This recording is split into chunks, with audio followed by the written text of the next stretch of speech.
Salam alaikum, Zul, bonsoir. L'une des méthodes les plus éprouvées par les régimes prédateurs quand ils sont en difficulté est l'enfumage.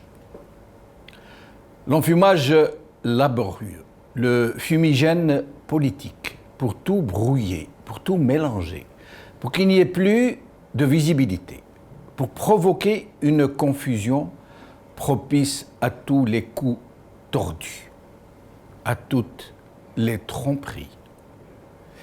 Et ils ne savent pas, les malheureux, qu'ils sont eux aussi au milieu de leur titanesque enfumage. Titanesque parce qu'ils procèdent d'une logique titanique au moment des violents, c'est-à-dire à la presque fin.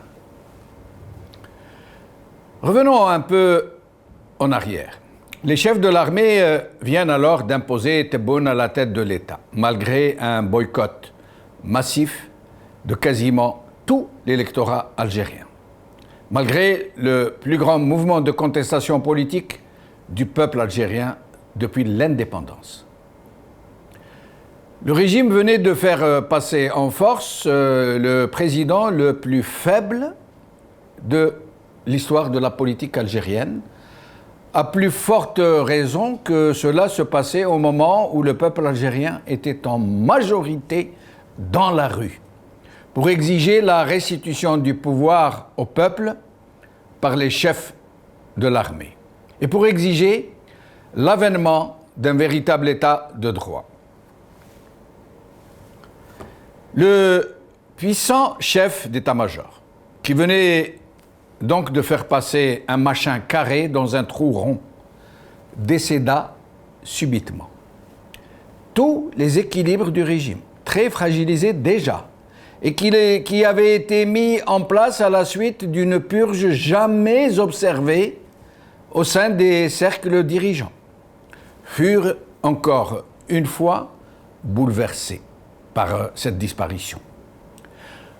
Une laborieuse recomposition des forces a finalement abouti à un très fragile consensus, après l'évacuation de plusieurs acteurs militaires, et après, tout notamment, le réchauffement des relations algéro-françaises dont nous ne savons pas encore toutes les compromissions, toutes les connivences. Mais une menace, une très grosse menace, obscurcissait déjà et de plus en plus les horizons du régime. Celle d'une tempête économique qui s'apprête à s'abattre sur le pays et dont les premiers effets, les premières bourrasques commencent à se faire sentir très fortement, alors qu'ils n'en sont qu'à leur début. Même si le régime se démène comme il peut pour colmater les brèches qui s'ouvrent ici et là et de plus en plus.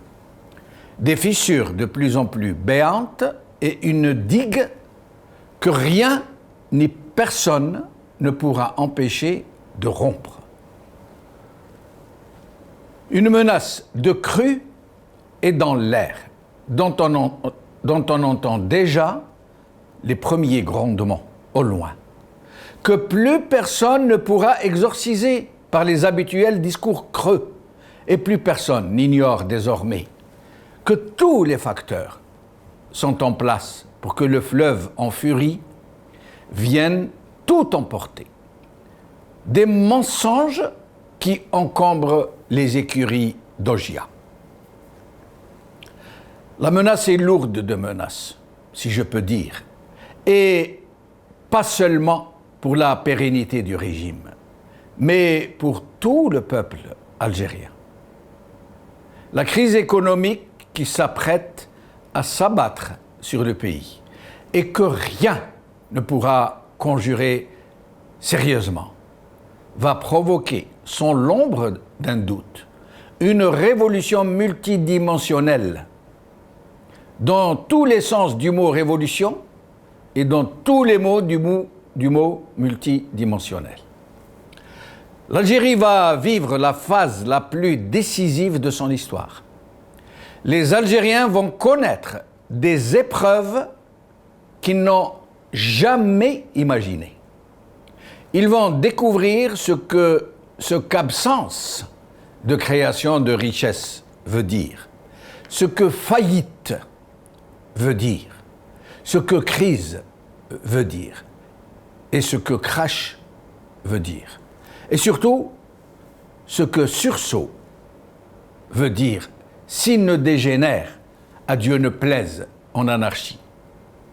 Et c'est là où je voulais venir, pour montrer toute l'impéritie de ce régime, son manque de vision, son attitude suicidaire pour lui-même, son absence d'intelligence, son incapacité à évaluer les situations, et tout particulièrement celles qui peuvent décider du sort de toute une nation, qui peuvent avoir de très graves répercussions sur son devenir même, voire sur son existence même. Parce qu'on ne rétablit pas 60 ans de gabegie et de saccage avec des imprécations et encore moins avec des incantations. La seule voie de salut, celle qui aurait nécessité une vraie concorde nationale face au péril imminent qui menace, aurait été un discours franc et rassembleur, fût-il celui d'un régime illégitime. C'est comme dans une embarcation au milieu d'une tempête, dont le commandant de bord est un pirate qui en a pris le contrôle et qui a pris en otage tous les occupants. Le pirate intelligent comprend vite qu'il n'a plus le choix et que pour éviter le naufrage pour tout le monde, y compris pour lui-même, il a besoin de l'union de tous les passagers, pour lutter tous ensemble et tout faire pour sauver tout le monde, y compris lui-même. Il serait tout à fait stupide que le pirate maintienne ses otages enchaînés alors qu'il ne pourra rien tout seul contre les éléments déchaînés. Et c'est exactement ce que fait le régime algérien en ce moment. Et tous ces potentats qui se cachent derrière sa pitoyable façade. L'imminence du péril aurait voulu que ce régime accepte dans l'urgence de négocier avec toutes les forces et avec le peuple notamment, pour aller très urgemment vers une vraie transition, vers une dynamique de salut public, vers un plan hors sec, organisation des secours. Et surtout, d'aider les Algériens à comprendre ce qui plane au-dessus de leur tête, de ne pas craindre de les choquer, ne pas hésiter à leur livrer l'épouvantable vérité qui déboule. L'urgence n'est pas de leur mentir, de les rassurer, de les bercer et de les rendormir, de leur dire que l'Algérie a généré plus de 25 milliards de dollars en produits agricoles pour la seule année 2019. Mais l'urgence est de leur exiger des sacrifices et de la sueur, de les préparer à de très lourdes privations pendant des années, de les éveiller à la nécessité de se serrer la ceinture pendant des années, de travailler très dur pendant des décennies pour pouvoir reconstruire tout ce qui a été dévasté, tout ce qui a été rasé.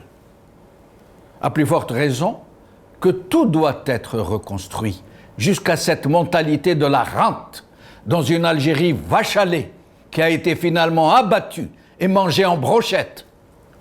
L'urgence est d'appeler les Algériens à une indéfectible union. Au lieu de les monter les uns contre les autres et de faire ainsi le lit d'affrontements intercommunautaires juste pour se maintenir quelques mois supplémentaires et voir venir. Et au lieu de cette impérieuse vérité qu'il faut dire aux Algériens pour les unir face à l'adversité et les préparer aux dures épreuves qui les attendent, ce régime a opté pour l'enfumage, pour le ronron, pour continuer de tromper les gens, leur promettre des lendemains qui chantent et une croisière qui s'amuse. Dans le même temps, il se sert d'une presse aux ordres pour épaissir le brouillard et d'une justice aux ordres pour embastiller tous ceux qui ont rejoint leur peuple contre la mafiocratie. Le réveil n'en sera que plus douloureux et les désillusions aussi. 40 سنة صحفي جزائري مستقل. عندي خبرات تاع 13 سنة في الصحافة. غطيت كاع مسيرات الحراك وحتى المسيرات الموالية للنظام. في هذيك الفترة تعرضت لبزاف مضايقات. وكونفوكاوني شحال من مرة الجهات الأمنية. بصح ما بدلت حتى حاجة في طريقتي لتغطية الأحداث. نهار السبت 7 مارس كنت قاعد في الدار، سمعت صوت المسيرة خرجت نغطيها. رفدوني وتهموني بالتحريض على التجمع غير المسلح والمساس بالوحدة الوطنية. حطوني تحت الرقابة القضائية واللي رجعوا علي موراها منذ الديبو. 29 مارس في وقت الكوفيد طلعوني للحراش. قبل ما يشرعوا لي قال علي الرئيس خبارك. وفي 5 جويلي قدام فرنسا استعرف بالخدمة تاعي. في 2 جويلية اللي كانوا معايا في الملف رقم 453 تلقوهم وانا خلوني وحدي في السيلون. وفي 3 أوت شرعوا لي على جال خدمتي كصحفي. الغراق طلب 4 سنين حبس وحب ينحيلي حتى حقوقي المدنية. القاضية بدات تسقسي فيها في أمور ما كانش ميم با في القضية. سمعنا من بعد يوم 10 أوت حكموا عليا 3 سنين حبس. محمد خالد درامي، سمعت الحكم ديالك؟ حكمت عليك المحكمة ب3 سنوات حبس نافذ. سمعنا. وطنيتي في قلبي. سأواصل ممارسة مهامي بإخلاص من أجل شرف عائلتي ومن أجل شرف مهنتي النبيلة.